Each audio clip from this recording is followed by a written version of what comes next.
Hello, students. Once again, very warm welcome to your on educational channel. आज मैं फिर से आपके सामने एक एक्सरसाइज लेकर आया हूँ जो अभी हमने चैप्टर किया था, first chapter crop production and management class 8 का। इसके आज हम एक्सरसाइज करेंगे। तो पहला क्वेश्चन है, select the correct word from the following list and fill in the blanks. तो यहाँ पे हमारा फिल इन द ब्लैंक्स वाला एक क्वेश्चन है और आपको कुछ ऑप्शंस दिए गए हैं, फ्लॉट, वाटर, क्रॉप, न्यूट्रिएंट्स और प्रिपरेशन। तो इस तरह से आपको कुछ ऑप्शंस दिए गए हैं और फिल इन द ब्लैंक्स में जो इनमें से सही है वो आपने भरना है। फर्स्ट है, the same kind of plants grown and cultivated on a large scale is place at a place is called. तो उसको क्या कहते हैं, अभी मैंने आपको नोट्स में भी बताया था, इसे क्रॉप कहा जाता है। बी का आंसर होगा, the first step before growing crops is, तो ये क्या है, preparation of soil. B is the right answer. Answer आपको स्क्रीन में भी दिख रहे होंगे, ठीक है, तो वहाँ पे मैंने दिए हुए हैं। Damage seed would float on top of the water, ठीक है, इसका राइट आंसर फ्लोट हो गया। For growing a crop sufficient sunlight and water and nutrients from the soil are essential. तो यहाँ पर सही उत्तर हो जाएगा डी। अब मैच द फॉलोइंग कॉलम्स है, ठीक है, मैच द फॉलोइंग्स में आपको मैच करना होगा अपने एक्सरसाइज में। आप क्वेश्चन देखिए, मैं आपको सीधे आंसर बताता हूँ। तो खरीफ क्रॉप में क्या आ जाएगा, पैडी एंड मेज, यानी कि जो धान और मक्का है उसकी फसलें आती हैं इसमें। रबी क्रॉप्स में वीट, ग्राम पी, यानी कि गेहूँ, चना और मटर।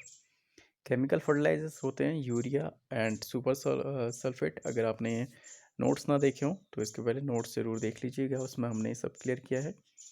ऑर्गेनिक मैन्योर में animal excreta, cow dung, urine and plant waste, ये सब चीज़ें आती हैं।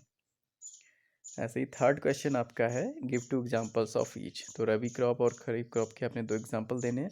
तो वो तो हमने अभी भी मैच द फॉलोइंग में किया था, तो इसमें सारे एग्जांपल आपके हैं, पैडी, मेज, सोयाबीन, ग्राउंडनट, कॉटन एक्सेट्रा। इनमें से कोई भी दो नाम, आप अगर एग्जाम में दो पूछा गया तो आपको दो ही लिखना होगा, ठीक है, ये एग्जाम्पल के लिए बता रहा हूँ। ऐसे रबी क्रॉप के wheat, gram, pea, mustard etcetera. Question 4 है आपका, write a paragraph in your own words on each of the following. अपने शब्दों में आपने लिखना है, जैसे कि preparation of soil, sowing, weeding और थ्रेसिंग। तो इनके बारे में लिखेंगे। तो पहले आपका जो है, वैसे तो ये आपके बुक्स में भी दिया होगा, तो बुक में से आपको शॉर्ट छाटना है, ठीक है, जितना आप लिखें, क्योंकि शॉर्ट नोट्स आपने लिखने हैं तो इस तरह से लिखने हैं। अपने शब्दों में आप लोग लिख सकते हैं इनको, किस तरह से जो आपने समझा है चैप्टर को लेके उसके आधार पर लिख सकते हैं। फिर भी आपको कठिनाई है तो आप इसमें से हेल्प ले सकते हैं। So the first step is preparation of soil. The preparation of soil is the first step before growing a crop. One of the most important tasks in agriculture is to turn the soil and loosen it.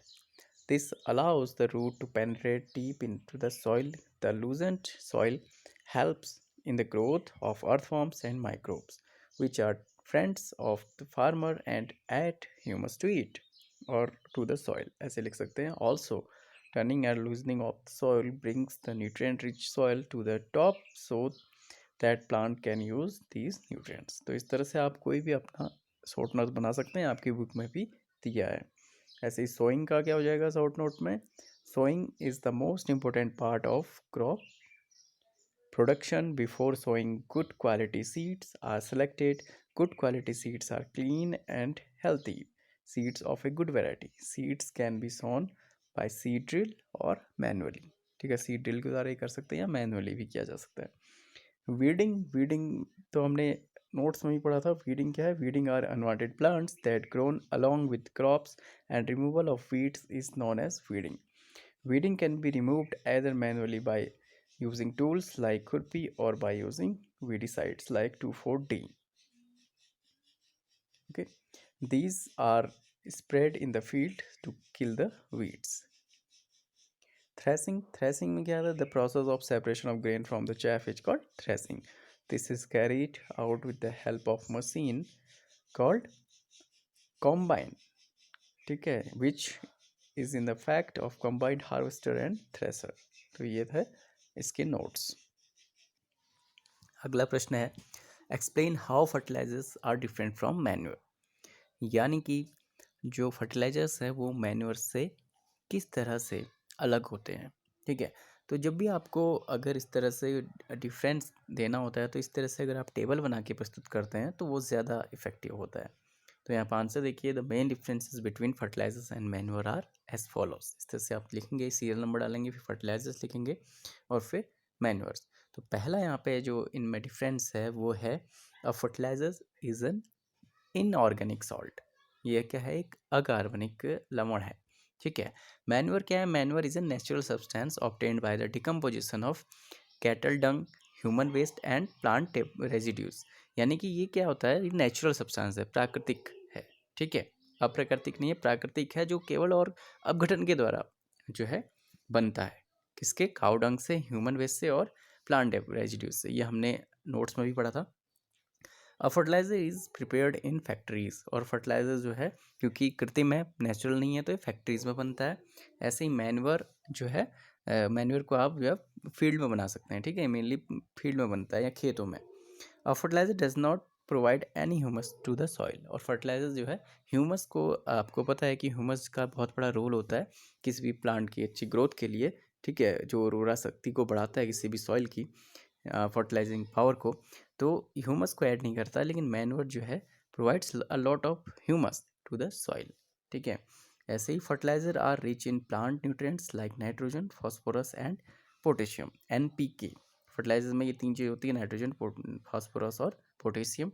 और ये जो manure होता है relatively अगर बात करी जाए, क्योंकि नेचुरल है, तो ये कम जो है इसमें प्लांट न्यूट्रिएंट्स कम पाए जाएंगे। तो ये थे इनमें डिफरेंस। अगला प्रश्न है what is irrigation, describe to methods of irrigation which conserve water. यानी कि इरिगेशन है क्या या सिंचाई क्या है, और दो मेथड्स जो इरिगेशन की आपको बतानी है जिससे पानी बचता है। तो जो ये नई मेथड्स हैं, ये दो मेथड्स हमने देखी थी कि मॉडर्न मेथड्स में आती हैं, स्प्रिंकलर और ड्रिप सिस्टम। तो स्प्रिंकलर सिस्टम में क्या होता है, यानी कि पहले तो इरिगेशन तो मैंने नोट्स में बताया था, the supply of water to crops at different intervals is called irrigation. ठीक है, the two methods of irrigation which conserve water as a follows. इस तरह से आपने लिखना होगा कि वह ऐसा सप्लाई ऑफ वाटर यानी कि पानी की आपूर्ति करना, पानी को देना पौध फसलों को एक निश्चित समय अंतराल पर ही इरिगेशन कहलाता है। अब पहली मेथड है, under this method the perpendicular pipes having rotating nozzles on the top are joined to the main pipeline at regular intervals। ये आपने अपने जो NCERT बुक है उसमें डायग्राम में भी देखा होगा कि इस तरह से पाइप होता है, और इसमें यहाँ से जो है स्प्रिंकलर एक फव्वारे के रूप में है, जो है चारों ओर पानी ये भेजने का काम करता है। ठीक है, when water is allowed to flow through the main pipe under pressure with the help of a pump, it escapes from the rotating nozzles, it gets sprinkled on the top as it raining. जैसे बारिश हो रही है, फव्वारे की तरह mainly जो है पानी दिया जाता है इस मेथड में, लेकिन इसमें जो है पानी का उतनी बचत नहीं होती जो इस मेथड में होती। दूसरी मेथड जो हम पढ़ने जा रहे हैं, ड्रिप सिस्टम, इसमें क्या होगा, in this system the water falls drop by drop. इसमें क्या होगा, drop by drop the at the position of roots. जैसे ये प्लांट है, ठीक है, प्लांट की जो है यहाँ पर रूट के जस्ट बगल में ही यहाँ पे एक जो है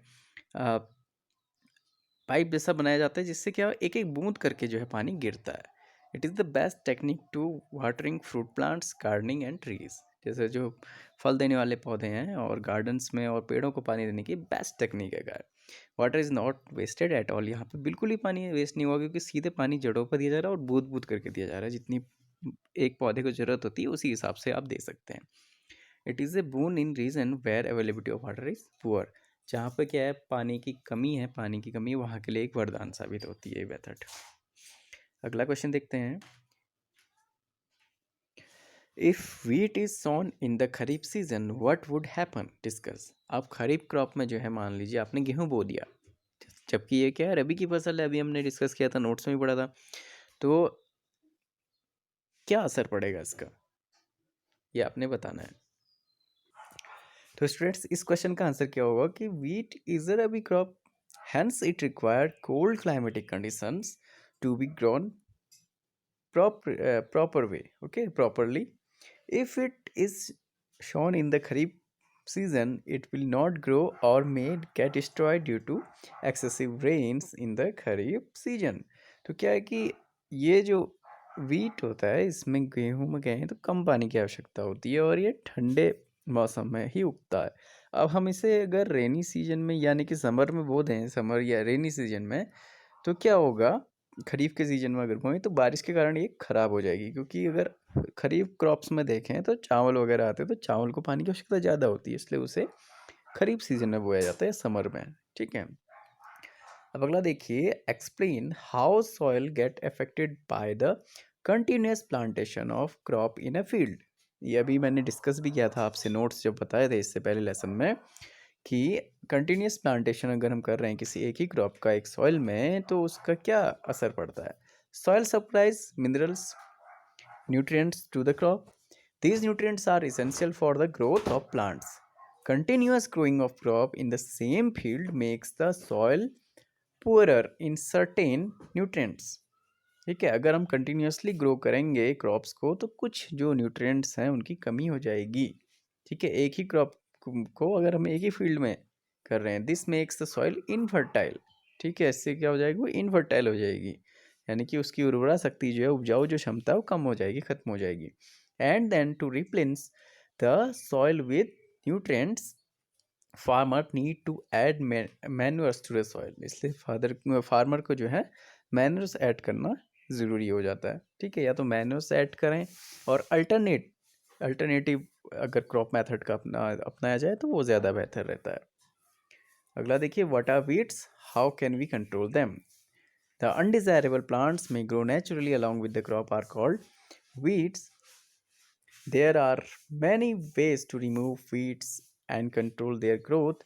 Weeds can be removed by uprooting or cutting them close to the ground from time to time. This is done with the help of a खुरपी। ओके, और एक केमिकल्स की सहायता से भी हो जाता है, जैसे वीडीसाइड्स जिन्हें कहा जाता है, जैसे 2,4-D। ठीक है, अभी हमने इसको पढ़ा भी था। अब ये लास्ट क्वेश्चन है आपका, arrange the following boxes in the proper order to make a flow chart of sugarcane crop production. Sugarcane crop का प्रोडक्शन किस तरह से होगा उसका आपने एक सही चार्ट बताना है कि पहले क्या आएगा फिर लास्ट में क्या आएगा। तो सीधे आंसर की ओर हम चलेंगे। तो आंसर का जो सही ऑर्डर है, करेक्ट ऑर्डर इज 5 6 4 7 5 2 3 1। ठीक है, अब इसको देख लेते हैं। सबसे पहले अगर इसमें भी देखें तो प्रिपरेशन ऑफ सॉइल ही हो गया। ठीक है, पहले क्या किया जाएगा, प्रिपरेशन ऑफ सॉइल, उसके बाद सोइंग की जाएगी, फिर हार्वेस्टिंग की जाती है। ठीक है, फिर मैन्योरिंग करी जाएंगी, फिर प्लगिंग ऑफ द फील्ड, फिर इरिगेशन, और उसके बाद sending crop to sugar factory last में आ जाएगा। तो इस तरह से जो आपका आंसर आ जाएगा 5 6 4 7 2 3 1, ये मेथड्स होंगी। अब एक पजल दिया गया आपको, complete the following word puzzle with the help of clues given below. Down है providing water to the crops. ये सब जो है आप देखिएगा, इन क्वेश्चन को देख लीजिए, आपके बुक्स में भी होंगे। तो हम सीधे आंसर में जाते हैं, क्योंकि पहला टॉप डाउन का जो पहला आ जाएगा वो इरीगेशन हो जाएगा, क्योंकि प्रोवाइडिंग वाटर टू क्रॉप्स क्या कहते हैं, इरीगेशन कहते हैं। और दूसरा, keeping crops grain for a long time under proper condition, ये स्टोरेज में आ गया। Certain plants of the same kind grown on a large scales, ये क्या हो जाएंगी आपकी क्रॉप्स। ठीक है, क्रॉप है। और अक्रॉस में क्या आ जाएगा, ये टॉप टू डाउन हो गया, ये अक्रॉस हो गया। अब एक बार ऊपर से नीचे ऐसे भरना होता है, फिर ऐसे भरना होता है, ये तो आपने पहले भी देखे होंगे 6th क्लास में, अपनी 7th क्लास में। अ machine used for cutting the mature crop. Mature crop को काटने के लिए कौन सी मशीन यूज़ करी जाती है, हार्वेस्टर उसको कहा जाता है।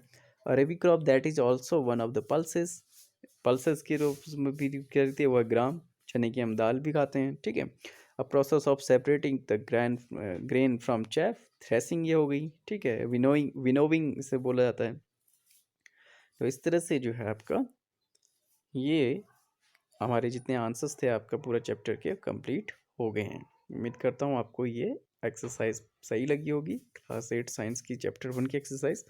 आगे भी इसी तरह से मैं आपको नेक्स्ट लेसन्स बताते रहूँगा। तो मिलते हैं आपसे नेक्स्ट लेसन में। Thank you students, bye, take care.